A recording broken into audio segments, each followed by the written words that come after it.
knowing that introverts do have strengths is often the first thing that I'll talk with individuals about, because they might not see it as a positive attribute.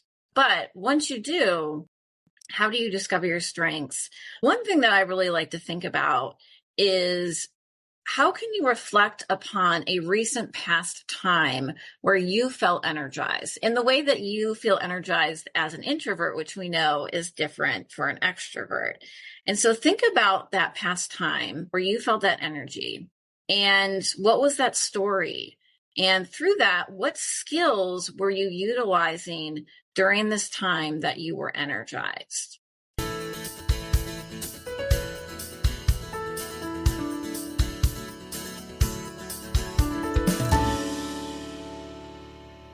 Hello, and welcome to episode 179 of the Quiet and Strong podcast, especially for introverts. I'm your host, David Hall, and the creator of quietandstrong.com. This is a weekly podcast dedicated to understanding the strengths and needs of introverts. Introversion is not something to fix, but to be embraced. Normally, we'll air each episode on a Monday. Be sure to subscribe on your favorite platform. Leave a review or a rating. That would mean a lot to me and help others find the show. Tell a friend about the podcast. Help get the word out there that introversion is a beautiful thing. Eilis Wasserman is a career and leadership coach dedicated to cultivating confidence and inspiring self-discovery. She's an introvert advocate, empowering introverts to hone their unique strengths and develop their own career stories. She is from the Great Lakes area and has a decade of coaching experience working with individuals from all industries, especially recent grads, early career to mid-career professionals, and of course, introverts. Eilis believes the most valuable skill that you can learn and practice is the art of connecting. Introverts can shine at networking. It's all about our story, not selling ourselves. Eilis is a freelance coach on the Muse and currently works as a program manager and facilitator at Shaper Leadership Academy in Muncie, Indiana. Eilis looks forward to working with you to present your best self wherever you may be in your career journey. All right. Well, Eilis, welcome to the Quiet and Strong podcast. It's so good to have you on today. Yes, thank you. I'm so glad to be here, fellow introvert. Yeah, definitely. And we were definitely talking about that before we hit record. And it's great to have conversations with fellow introverts. We're going to get into the work that you do. But first, tell us a little bit about yourself and your journey through being an introvert and now coaching other introverts. Yeah, absolutely. Thank you, David. So, I think about my journey through introversion as really, how can I empower introverts? And that really started when I was working at a university in higher education. And I know we share similarities there. And, I was a career advisor, providing advice to students and thinking about how they're going to enter the workplace. And I was noticing, some students interact and have, of course, a different temperament than other students. And, being challenged with a workplace that really focuses on that extrovert ideal and expectation. And so when we think about the hiring processes and, recruiting practices and students networking and interviewing, I could see that was a bit more of a challenge and for my introverted students to navigate. And so that's really where it was most relevant to me and came up for me. And, one thing that I think about in this journey through introversion, when I think about those, ways that the extrovert expectation really shows up in society, is I was thinking about this concept of icebreakers, right? And so I just want to bring that up really briefly, because when you even think about the term icebreaker, David, it's like, it seems kind of harsh, like, okay, we're breaking the ice. And, when we think about introducing ourselves in the workplace, and if you're with a group of people and they say, okay, we're going to go around the circle and introduce ourselves, as an introvert, I don't know about you, but that kind of makes me feel, okay, wow, I feel like I'm put on the spot here. And so I started to think about these practices, these things that come up as we think about the workplace. And so maybe instead of an icebreaker, we can call that a warm up. Right. And so the very first thing that I did as a coach when I started really getting involved with thinking about introversion was I created a workshop. And so we kind of talked about this icebreaker myth, and I created a introvert-friendly, warm up instead of icebreaker. Yeah, I love that. People don't understand that we're deep thinkers and often we're not coming up with something right away. And so maybe it's like, you know what? I just really can't think of my greatest accomplishments off the top of my head. You know, Yeah. and I feel really weird about that. Of course, there's things that we could do about that, but on the other side, the other thing that we can do, I love what you're saying, is have the introvert in mind and come up with some introvert friendly ways instead of trying the introvert always having to adjust to the other way it's not as natural for and that kind of thing. Yes. Yeah, absolutely. Yeah. Yep. And I really think that, when I think about my journey through introversion as well, I can't really miss sharing this, that as I'm sure you know, Susan Cain's book, Quiet, was really a foundation for me when I think about all these things. So that's something I wanted to mention as well. Yeah. So when you picked up that book, did you know you were an introvert, or what made you pick up the book? Yeah, that's a good question. I feel I did know that I was an introvert at that point, but I was just very curious about what introversion truly means. What, and Susan talks about, in a world that cannot stop talking, right? Like how have introverts through time experienced life in the workplace? Because, she really has an expansive history and goes really in depth. So I was just really interested to dive deeper into that. Yeah, especially with what you know now. Had introversion been a struggle for you, not understanding it? Was that part of your journey? I think for me, it wasn't as much as a struggle of understanding it, but just really getting to know more of the why, and so that I could really empower others. I think I felt pretty comfortable, and just understanding how to, again, help others embrace it. And like the one thing I was telling you earlier, the one thing I feel like I'm going to say a lot during our talk today is, how can you own your introversion? And so, and that's not to say that that was an easy process for me necessarily, but I felt like I'm a very intuitive individual. And so being able to understand that for myself, I think I was able to do that early on, but to actually explain that and help empower others, that's what I really kind of catapulted into. I love that.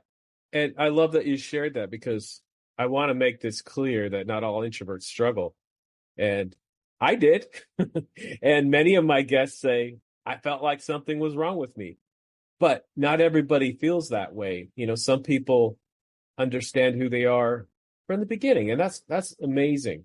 But I like how you are understanding it to especially help other people. And then there's some people, and a lot of the reason why I do this show, there's some people who are still struggling and are not understanding their natural gifts and how to get the most out of those by honoring their needs and that type of thing.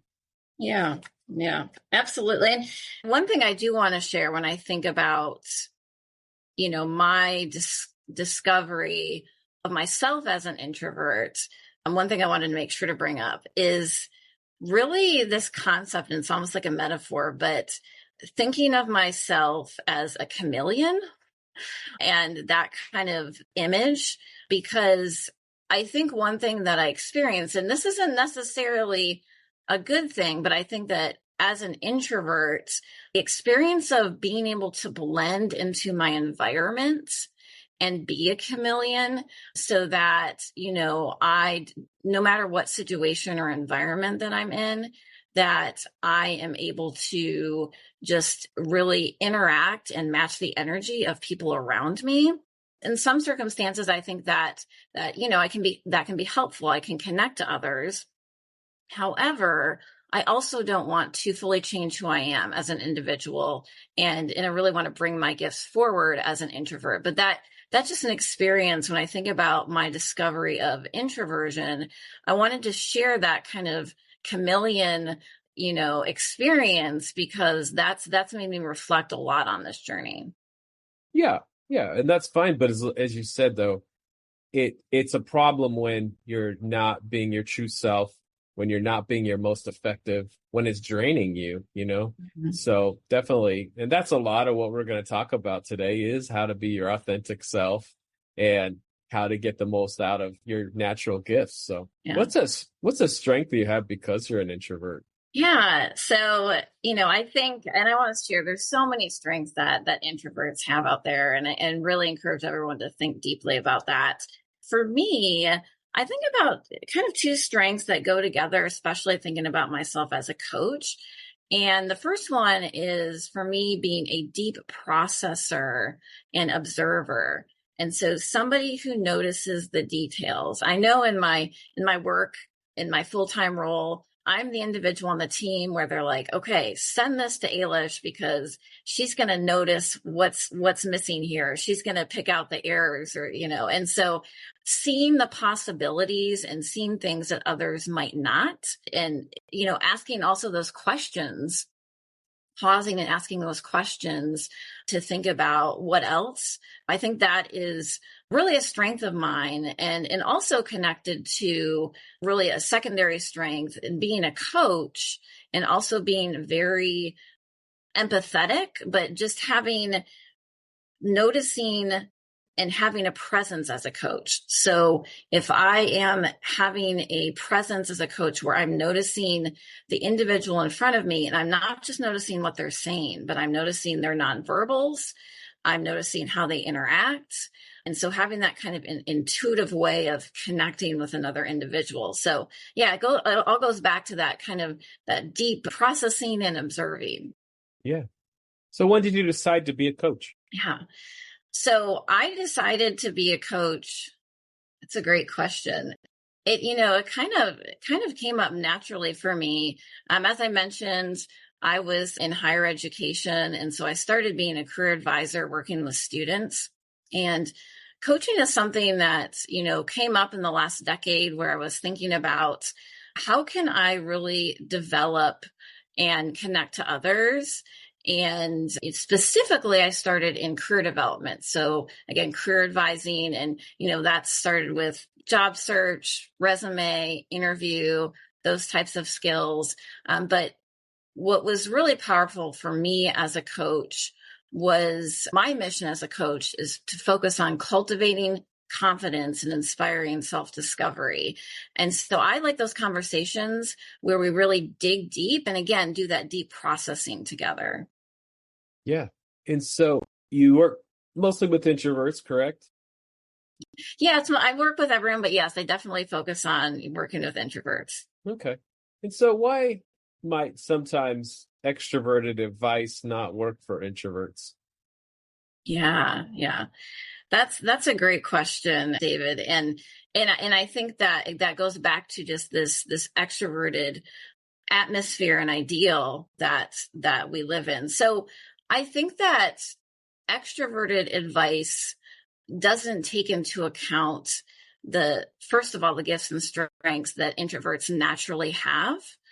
And, one of the things that I think about for extroverted advice is specifically introverts being told to speak up, like in a say we're sitting in a meeting, and oh, you need to speak up, or you need to share your thoughts and be heard. And that's just something that doesn't work for a lot of introverts, because how we express ourselves and share information, as I'm sure is very different. Yeah, it's like, yeah, we need to speak up, but we need to prepare ahead of time. Often, not all the time, but often we need to prepare ahead of time. And, one thing that I've really discovered is, again, I thought something was wrong with me. I have learned to be very confident and I prepare for things, definitely prepared for this podcast today. But what I realized was I was never, no matter how confident I was, how much preparation, I'm always going to think before I speak, and I'm never going to have as many words come out of my mouth as my extroverted colleague.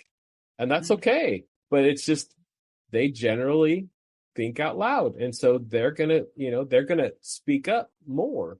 But, there's things that we can do. And a lot of that's this conversation today that we can be heard, but it's going to look different. Yeah. It is going to look different. And that's why I think it's so important. The work that you're doing here is thinking about how can we be self-advocates for ourselves and others. And so, I often think about having introvert-friendly meetings, right? And how can we pause? How can we allow introverts to share information, whether it's during or after the meeting, if they have additional thoughts? Yeah, it needs to be okay. Again, and I'll say this, I would want to encourage that introvert to share during the meeting. That's having the agenda ahead of time, giving thought. That's the ideal. But it needs to be okay to share after. Yeah, it really does. I can't tell you how many times, David, I've had like a really good idea and it just doesn't come like at the time that I want it to come. It comes afterwards. Yeah. Our minds, we're wired differently. It's in our biology, and we think longer. There's longer pathways, but it's a good thing. We come up with some great stuff, but we have to be allowed to do that. Yeah. And is there anything else in the workplace, any other advice that you would give? Because I love how you said that, you're seeing things where things aren't working for other introverts. I love that. So what's something else, preparing for meetings, what's something else that introverts can do to be successful at work? Yeah, absolutely. Yeah, I love having this discussion because there's so many ways that, we can be our own self-advocate and also help others, because I think some individuals, they'll start on this journey and how can they share that advice and insight. But one other thing I think about as an introvert, and also I think this is a strength of introverts, is really asking meaningful questions and being inquisitive. You know, Many introverts can be fabulous active listeners, and asking questions is often more powerful than having the answers or trying to solve that problem right away. And so there's actually one of my favorite books out there is by author named Warren Berger, and he has a book called A More Beautiful Question. So in this book, he talks about how can we be questionologists, that's the word, questionologist. And questioning can be so powerful, but it's something that as we age, we don't think about asking as many questions. Children do. Children are asking questions why all the time. But I think that's something that we can really lean into because asking questions can elicit so much. And it's just one question. And we don't have to be talking all the time. Yeah, I love that. I'll have to check that book out. Yeah. Yeah. And I think as introverts, we're definitely curious. We definitely want to learn. And so questions, yeah, that's amazing. Yeah. So I think that we definitely have some strengths that are general to introverts, but with 50% of us, 50% of the population, no one introvert is alike. We have a lot of other, it's very nuanced, our personalities. We have a lot of different strengths. How do introverts figure out their unique strengths? Yeah. And I've already said this, but I'm going to say it again. Yeah. First, we need to own our introversion, right? Embrace it, see it as a positive thing. Because I think, before even getting to, well, what is your strength? Knowing that introverts do have strengths is often the first thing that I'll talk with individuals about because they might not see it as a positive attribute. But once you do, how do you discover your strengths? One thing that I really like to think about is how can you reflect upon a recent past time where you felt energized in the way that you feel energized as an introvert, which we know is different for an extrovert. And so think about that past time where you felt that energy and what was that story? And through that, what skills were you utilizing during this time that you were energized? And so thinking through that skill when you're energized, that's going to connect you to your strength, because a strength is something that you excel at, but you also find joy. You also have that energy in. So just doing a simple exercise like that, I think can be very helpful for an individual to discover their strengths. Yeah. And one of the strengths I think we have in common as introverts is the gift of reflection. And Yeah. so just what you're saying, you can reflect on, when was that moment? When was that moment that you lost track of time? When was that moment that you felt just, really powerful in that thing that you did? So yeah, that's awesome. Yeah, yeah, absolutely. And, additional thought I'd say about discovering your strengths, whether you're an extrovert or an introvert, is really to ask others around you as well, like get feedback from others around you. What do they see in you? Because sometimes we might not see fully what's in ourselves. It's maybe so natural. It's something we don't think about. So ask what, others in your life have noticed about you. Yeah, and sometimes we're so close to who we are, right? It's like we don't really think, oh, you know what? This is really something that I have that other people don't. This is something, and none of us have all the gifts. So it's not really bragging. It's just really acknowledging what you have to offer. And sometimes we're just too close to that. So we need the help of a coach or somebody else to really help bring that out. This is where you really shine. And we need this from you. Yeah, absolutely. That's where you shine. Do you ever get this question? I do. What's the best job for an introvert? I'm just curious what your answer would be. What's the best job for an introvert? Well, you know, there's such a spectrum of, obviously we know introversion and extroversion is such a spectrum, but I think like the stereotypical, answer might be like an accountant or engineer. Yeah, and again, it's interesting. We're talking about strengths, and for me, it's like, oh, what's your strengths? How are you going to turn that into being an engineer or accountant? Or a lot of times people think that only extroverts can do sales, but there's a lot of successful introverted salespeople. They do it differently, Yeah. Yeah. Yeah, absolutely. So I think that you're spot on, David, because I think there's stereotypes out there, right? So like the accountant or the engineer, but truly look at the roles that you and I are both in, very people oriented professions and, constantly interacting with others. And so, some people might think like, well, that's you can do that as an introvert. I also know, David, you may have heard as well, there's a lot of performers out there that are on stage that are introverts. That comes up so much on this show, and at first it surprised me. It doesn't surprise me that a lot of actors and actresses are introverts or comedians are introverts, but it comes up a lot. In fact, it could even be more actors that are introverts. And it's not that we don't want to perform. It's just, you find your space and you find what works for you and that kind of thing.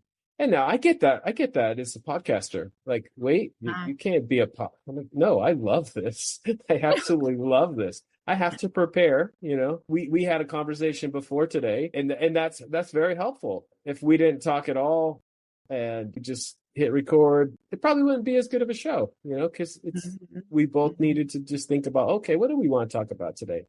But it's the same for performers. And it's so funny. And people say, well, I didn't think I was an introvert because I like to perform. I'm like, yeah, that's not, it's not just for the extroverts to perform. And then public speaking comes up all the time too. Talking with a lot of people that do public speaking or hire public speakers, they say a lot, probably the majority are introverts, Yeah. public speakers that you even have heard of are introverts. So it's just, we got to bust a lot of myths here. And that's a lot of what we're doing today. So I'm glad you brought that up.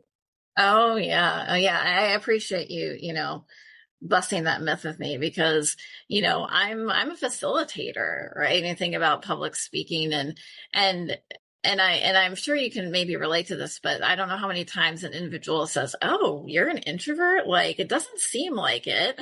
Like they just, it's got this automatic reaction and, just you possibly couldn't be an introvert.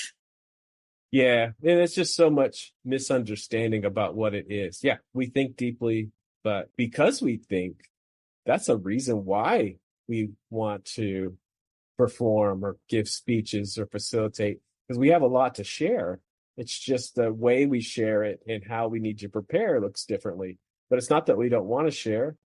And that's probably the biggest myth that I'm working on busting is it's not that introverts don't like people. That's ridiculous, you know? Yes. It's like people I've had so many conversations just even in the last couple of weeks, and it's like, well, I need my time, but I think I'm somewhere in the middle because I like people. I'm like, yeah, I like people too.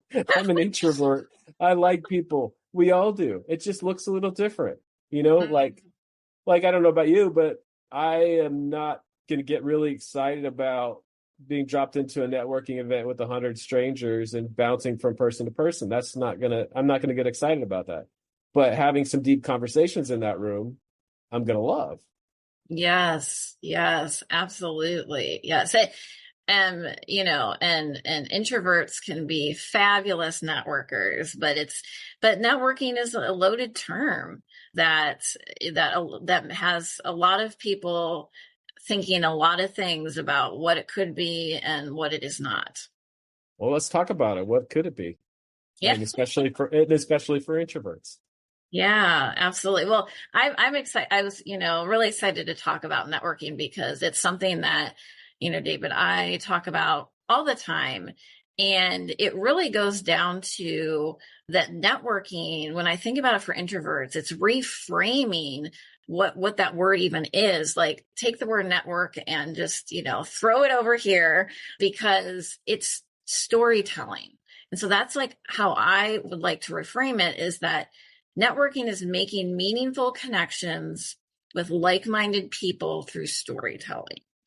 And so once we can kind of reframe that, we can, go forth and focus on how do introverts network best. And so as you said, you just brought up that, a lot of individuals I work with are like, well, I don't want to go to this, big conference or this job fair. And that's not your happy place as an introvert. So don't go there. Engage in meaningful one-on-one conversations and, start building confidence, with those one-on-one conversations through kind of, in a low key environment or with a friend or a colleague.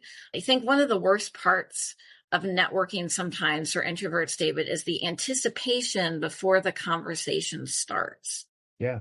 So I love that you say it's about storytelling. Tell us more about that. How do you develop your story and share your story? Yeah, yeah, absolutely. And I think that there's two parts to developing your story because when you're engaged in a conversation with others, just like you and I are right now, it's about co-collaborating and creating that meaning and that story together. And so, because networking isn't a one-sided conversation or communication. And so that's important to think about initially when you go into those conversations. How is your story and value connecting to the value and the story of somebody else? So you want to actively listen and ask good questions to really elicit what their story is so that you can find those commonalities and connect your story back. So that's one of the main things that I would share. The other thing, and we think about how do introverts prepare their stories, is one piece of advice I have is to think about, especially when you're networking or even interviewing, because we know that we tell stories when you're in an interview experience, is prepare ahead of time what I would call your own personal storybook. This could be like your introvert storybook, if you want to call it that. But think about common stories that you often tell or that you could tell in an interview or in a networking situation and prepare those. And the way that you prepare those is you might write them down, but of course you want to practice them, verbalize them out loud with someone that you trust. And so that's going to kind of help you think through those stories, kind of like you and I were preparing today to think through some of these questions. And so that that is going to help us. And also, one of the most important stories that you want to prepare in your storybook is your introduction. And your introduction, often, especially in an extroverted world, would be called that elevator pitch, or that, like, how do I sell myself? How do I, and that's that type of language of, oh, I need to market myself, and doesn't really connect well with introverts. So I would encourage you to think about, what is your story intro? And, think about, how would you really share an introduction about yourself as an introvert? Yeah, I love that. The introvert storybook, or a storybook. That's a Yeah. cool concept, because when you're in the interview, it's a little too late to gather your stories, especially as an introvert. You need to think of some situations, where can I talk about, some things that I've done, or where I've shined, or, about myself. And the time is often beforehand. We're gonna think on the spot. We're gonna do okay. But if we can definitely build our storybook ahead of time, that's going to be so much better as we're networking, or in that job interview, or wherever it is, just in conversation, which of course is networking too. Yeah. Yeah. It's all about having conversations with like-minded people. Yeah. So how do you help an introvert that lacks confidence to gain it? Yeah. Yeah. That's a great question. And I feel like, as introverts, we've all found ourselves feeling that, experiencing that. And I think this is the third time that I've said this, but here we go again. First, you have to own that introversion and lean into those strengths, the things that we already talked about earlier in this conversation. So that can't be understated. But I think that for introverts that lack that confidence, it's really important to think about, how can we not know with confidence? And this concept of acting as if until something is true. Because confidence isn't something that is just going to happen overnight. It's not going to just happen immediately. It's something that we are going to build slowly over time. And so how can we act as if something is true that we believe about ourselves, and have that belief, and keep going regardless, keep moving forward? And so that's one of the first things that I would share about confidence. Okay. And I know sometimes introverts might lack that confidence and feel like they're bothering people with the things that they're asking for. What do you say about that? Yeah, absolutely. And I definitely wanted to talk about this because, when it comes to bothering people, really, we've talked about networking and asking people for things. I'll have to tell you, when I'm coaching with introverts, bothering people is often the number one concern that comes up with my clients when they think about reaching out and, asking people things, even just sending an email or a LinkedIn message.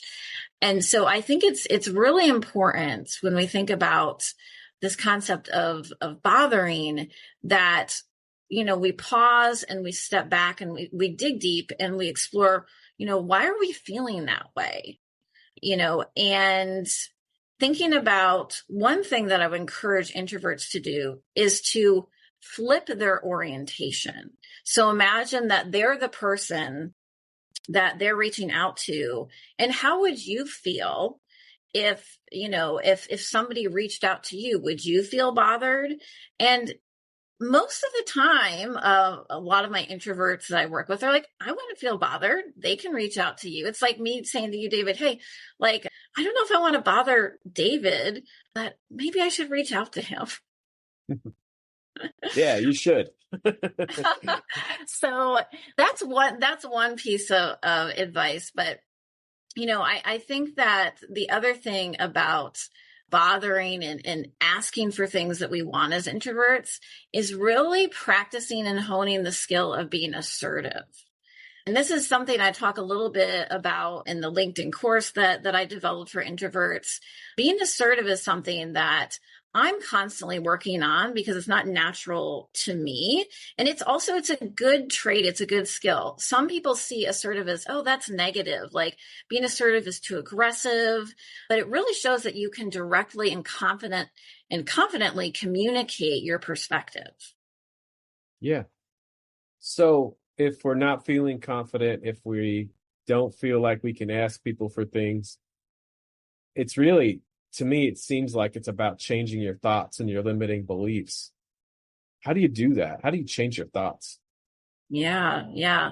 And it's a journey. Well, we'll start there. It's not easy, right? As I'm sure you know, because these thoughts and limiting beliefs can be ingrained in who we are. And so we have to, again, really dig deep and really understand the why behind these limiting beliefs. And a great question to ask yourself in, changing these beliefs and understanding them is, what is stopping you from, thinking through something or moving forward or whatever that is.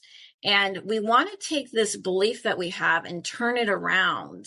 And so take this belief or this limitation and choose an alternative and new perspective, new positive belief about ourselves. So it's really noticing it, having that self-awareness, pausing, but then also reframing it to an alternative belief. Okay. Can you think of an example of that? Yeah. Good question. I think that an example of that would be a limiting belief that I think a lot of, introverts might have is that, I'm just too quiet, that I'm never going to be able to be heard because we talked about this before, that my voice is never going to be listened to because there's always other people in the room that are talking, that are sharing. And so, what we can do is immediately when we notice that we're having these thoughts is we want to pause and notice what is triggering that thought. If we're in a meeting, maybe it's during that meeting, but we notice that trigger. What are the emotions associated with that trigger?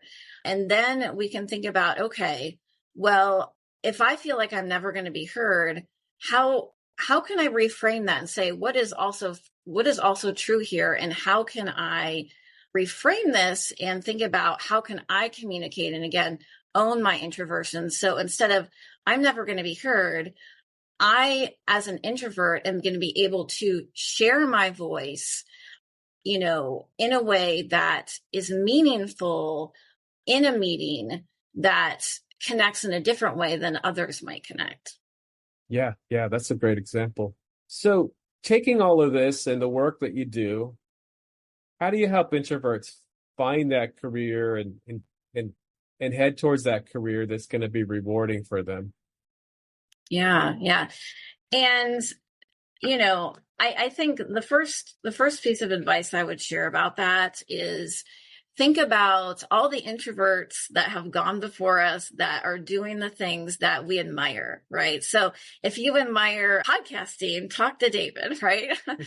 and so I think it's really looking at the fascinating individuals and people that we can admire. And speaking of networking, we talked about networking, having conversations and getting to know who those individuals are. A lot of individuals have this idea that networking is only about getting a job.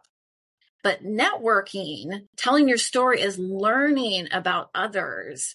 And so it's not just about, hey, I need to get this job, but it's learning the inside information about what it's like to be in the other person's shoes. So that's the first thing, is that, really combining that, connecting with others to learn about who they are. And it's really what I also would connect to conducting career experiments. And so trying things a little bit to see if you like them. Because I know as an introvert, I think for me that I'm not going to just always jump into something. I need to try it out a little bit. And it can be intimidating to think about, oh, well, I just got to, sign on to this new full-time job. So how can we conduct little career experiments for ourselves even before, we get connected to or jump into those opportunities? Yeah, absolutely. So definitely on this show, we talk about the strengths and needs of introverts, and we've done that. I think we've busted a lot of myths.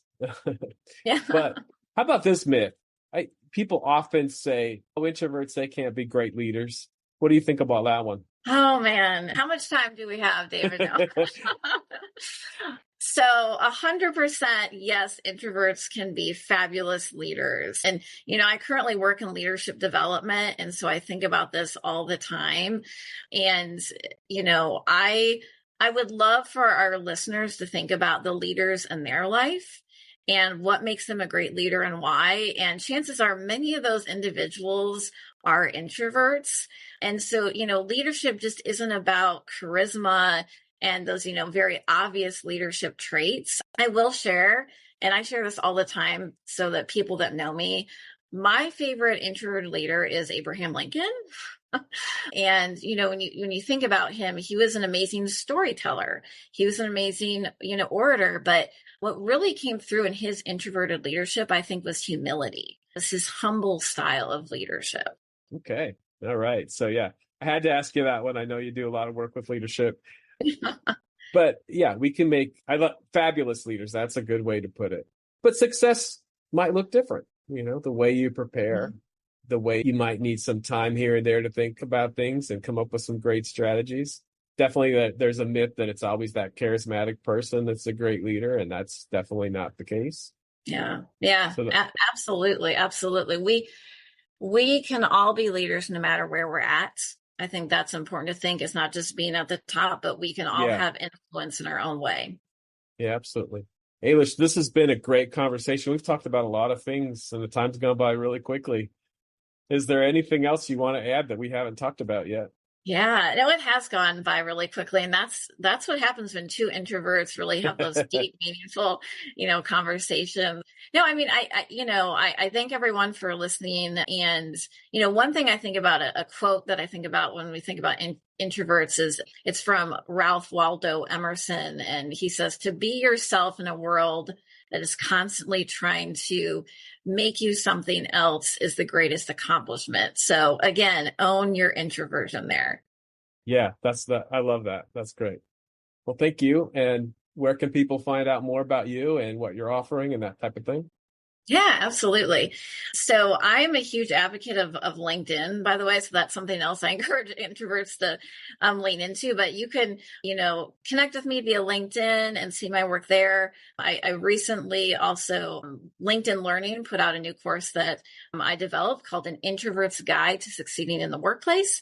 So definitely check that out. And then I work with an organization called Schaefer Leadership in Central Indiana. So you can find me there. All right. Thanks again for a great conversation. Thank you so much, David. Take care. Thank you so much for joining me today. I look forward to further connecting with you. Reach out at david@quietandstrong.com or check out the quietandstrong.com website, which includes blog posts and links to social media channels. Send me topics or guests you would like to see on the show. If you're interested in getting to know yourself better, there's now a free Type Finder personality assessment on the Quiet and Strong website. This free assessment will give you a brief report, including the 4-letter Myers-Briggs code, and you can also have the option of purchasing the full report if you'd like to learn more. I'll add a link to the show notes. So many great things about being an introvert, and we need those to be understood. Get to know your introverted strengths and needs and be strong.